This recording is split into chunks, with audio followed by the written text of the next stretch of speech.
Tokat e Fishtos në njësinë administrative Blinish të Lezhës janë kthyer në plantacione me sheg.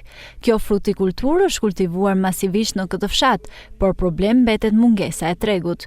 Këtë vit prodhimi është bërë i bollshëm, por shegët po kalben pa u vjelur. Pasi edhe nisja e shirave po ndikon negativisht në këtë drejtim. Prodhimi ishte i bollshëm, po faktori kohë po na e prishket, pa qahen.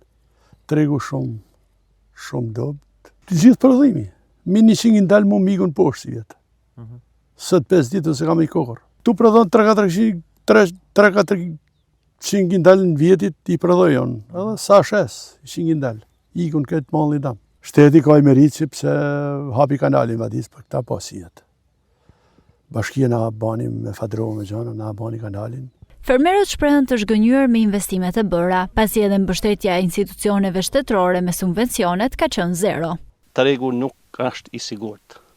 Gjithë tregtarët që mund të vinë të dojnë kanë ardhur me shikue, kanë ardhur e kanë pa, të gjithë e kërkojnë me çmim sa ne nuk na del leverdia për me shit nga shinat që fillun, shega po shkon dam.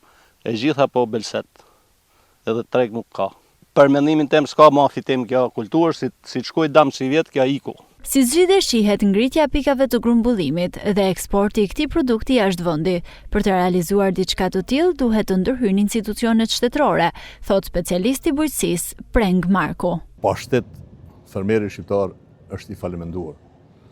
Ndihma e shtetit konsiston në grumbullimin e prodhimit, në evadimin e tij, pra prodhuesi fermeri është prodhues. Pjesa tjetër, grumbullimi, përpunimi, tregtimi ose eksporti janë pjesë të strukturave shtetërore që merren me këtë punë e që varet nga Ministria e Bujqësisë. Sparit duke u orientuar fermerët për çfarë duhet prodhojnë, zydit duke garantuar në tregjet e brendshme ose të eksportit pikat e kontaktit mes prodhuesit dhe eksportuesit.